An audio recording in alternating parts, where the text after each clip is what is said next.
Hey guys, Fox here, back with another deck profile for you guys today. A little bit delayed on this one, but it's going to go ahead and be a Minerva deck profile.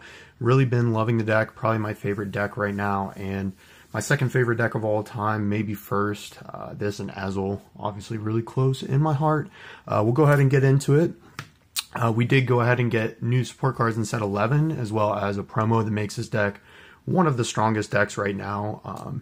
Maybe not the strongest, but it's definitely very strong. So definitely highly recommend this deck if you enjoy it and want to pick it up. So for the ride line, we're obviously running Minerva herself. For those of you who don't know, her ability is during your turn, if your soul has a grade 3 card with Regalia in its card name, all of your front row get 5k. And then once per turn, you could soul blast a card, look at the top card of your deck, and either put it on the top of your deck or soul charge it. Her other ability is once per turn, at the end of the battle that it attacks your opponent's Vanguard. If it's grade 3 or greater, you can counterblast 1 and soul blast 3. Discard a card with only Genesis in its card name, stand it, and it gets drive -1 until end of turn. So, you know, really strong. You get to manipulate your drive checks. And obviously, you know, we obviously have everything that when soul blasted, you get their effects. Really powerful. Still same old Minerva, still running Chamomile. In the ride deck, nothing's really changed here as far as the ride deck goes. And still running the Melissa. Basically, Chamomile and Melissa have the same effect. When they are soul blasted, Chamomile, you counterblast 1 and you can call her to the rear guard. Chamomile's first skill is when this unit is rode upon by a unit with only Genesis in its clan, you look at the top 5 cards of your deck and you choose up to 2 cards from among them and you put them into your soul and then you shuffle your deck. Melissa has that same effect. Her other ability is that when this card is put in your drop zone from your soul, if you have a Vanguard with Minerva in its card name, you can call this card to a back or a rear guard circle, and then you may soul charge 1. So then you don't have to soul charge 1, just keep that in mind if you know what's on top of your deck and you don't want to soul charge it with Minerva.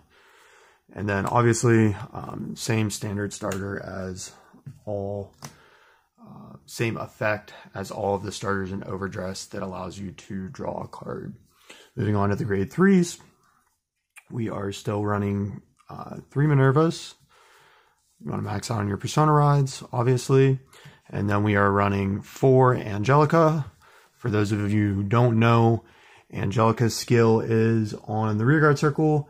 At the end of the battle that this unit attacked, if you have a Vanguard with Minerva in its card name, you could soul blast 1, choose one of your Vanguards, and it gets 5k until end of turn. And then you put this unit in your soul and countercharge 1. So you don't have to do this ability. It's an optional. So just keep that in mind if you don't want to use your ability and you want to keep her on the field as an attacker. But just a really amazing card. Helps enable a lot of combos. And it's your countercharger of the deck. So really good card in the deck. Very strong, obviously. Angelica is one of your... You want to see it a lot.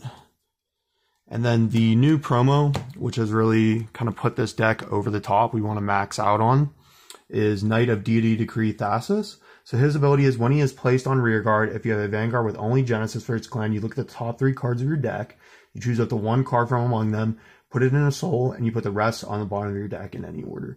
Again, you don't have to put the card in your soul if they're all triggers, but you basically... you know, you can manipulate the bottom of your deck, so remember what you're putting in your stack. But,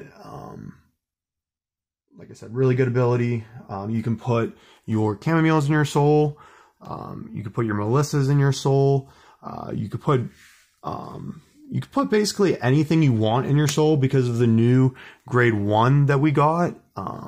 You could put Minerva in your soul if you want to get a Persona ride. You could put Angelica in your soul. The deck is very complex now. So with Thassus, it basically, and this card that we will get to later, I will kind of, you know, rare limb. You could basically get back any combo piece from your drop zone. Well, not any combo piece, but you choose a card with only Genesis in its clan, and you can get it back from your drop zone.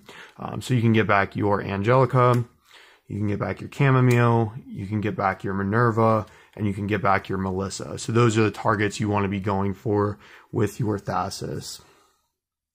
And then his other ability is at the end of the battle that this unit attacked on rearguard. If you have a Vanguard with Minerva in its card name, you Soul Blast 1 and retire this unit. You choose a card from your hand or drop, put it into the soul, and if you put a card from your hand, you draw a card. It's really good in that aspect, really good attacker as well. For other grade 2s, we're running 3 Melissas. Just really good. Get those extra attacks and pressure your opponent, especially in the early game. This deck is amazing at pressuring early. And then this is my option. I run 4 Cadwalas. You can run the Keter Sanctuary Cycler here, that when you discard it to ride, you can put it on the bottom of your deck and draw. It has the other ability as well. I prefer Cadwalla for the pressure, and it's a little bit more of a budget option. But if you want to go ahead and run the Cycler, that unit is very strong as well. So Cadwalla's ability, for those of you who don't know, so at the end of the battle, that this unit attacked the Vanguard. If you have 4 more units, you Soul Blast 1 and retire this unit. You look at the top 3 cards of your deck. You choose up to 1 grade 2 or greater unit card from among them. Reveal it, put it in your hand, shuffle, and if you did not reveal a card, you draw a card. So basically, if you don't like the piece that you see, you just don't reveal it and you draw a card. If you're trying to survive defensively, per se, and you want to get a PG, something like that, you could do that. Or you can get basically anything you want. So Cadwalla, really strong card still, and it helps you pressure in the early game.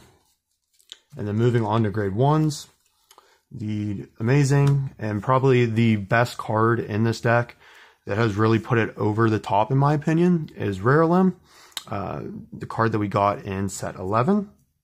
So her ability is auto on when it's placed on rearguard other than during the battle phase. If you have a Vanguard with only Genesis for its clan, Counterblast 1 and Soul Blast 1, draw a card, choose a card from your hand and reveal it. Call it to rearguard, and if it is a unit card with grade less than or equal to your Vanguard, and then basically if not, you discard. The wording is very weird on Regalia. So it's really good in that aspect. You get to draw a card and call a card, so you get that cycling ability, and you get to see more cards in your deck. But then her second ability is really the amazing part. At the end of the battle that it boosted, if you have a Vanguard with only Genesis for its clan, you put 2 rearguards in the same column as this unit into your soul. You choose a card from your drop with only Genesis in its clan, and you put it into your hand. So essentially what you want to do with this is you make a column with either, you basically always want to make the column with the Chamomile, because then you're putting the Chamomile in soul and then you're soul blasting it. Or you want to make the column with the Melissa from your ride deck. So it's really amazing. You can make columns with the other units, but this is the preferred column because obviously you're getting the recursion and advantage out of your Melissa and the extra pressure. So it's really amazing. And like I said, you can basically get any of the Genesis only units back, like I said earlier in the video. And then for other grade 1s, we're running 4 Cider. The meta is just so aggressive right now. You need to be able to survive your opponent's Vanguard and rearguard onslaughts. So basically her ability is on rearguard at the end of the battle, this unit boosted. If you have a Vanguard with Minerva in its card name, you may return it to your hand. So you get that extra option. You get the added pressure and you get to return it to your hand to discard for Minerva's ability. And then when it's placed on Guardian Circle, if your soul has a grade 3 card with Regalia in its card name, it gets plus 5,000 until end of turn, shield wise. So really good, like I said, defensively. It's a Genesis only as well. So really good. You can get it back with Rare Limb if you're trying to survive in those aggressive matchups. Really oftentimes don't get it back with Rare Limb. That's why I didn't mention it earlier, but still really good. And then rounding out the deck, 4 of the effect PGs. Moving on to triggers. we are running Idasphero, the blue generic overtrigger. I feel like this is the best option for the deck. For those of you who don't know what it does, you obviously give the 100 million and draw, but the additional effect is you choose a card from your drop zone, put it in your hand, choose one of your units, and it gets +1 critical until end of turn. So this card's really amazing. If your Minerva is hitting a huge number, you can give the crit to Minerva, you can give it to your rear guard, but you're also getting the recursion of all of your combo pieces. You can add your rare element back from your drop zone. You can add a PG back from your drop zone. The amount of times, you know, it's an over trigger, so obviously if it goes off, you're going to win anyways, but I feel like this is one of the best over triggers right now. So it's just really strong in that aspect. For other triggers, we're running 4 heal triggers. I do choose to go for the non-effect triggers because you have the guaranteed shield. Then 4 effect crits, or 8 crit in total. I would say don't run the effect crits if you don't want to. You don't need the extra soul. I just don't have the extra copy of the non-effect crits, and you can call them to pressure on rearguard if you need to.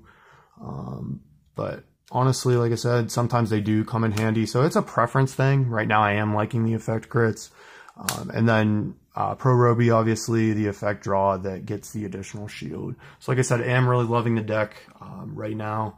One of my favorite decks of all time. Let me know what other deck profiles you would like to see from set 12, or what matchups you'd like to see. Thank you guys so much for watching. I hope you guys have a good day and a good Thanksgiving. Remember to like, comment, subscribe, and I'll see you guys in the next video.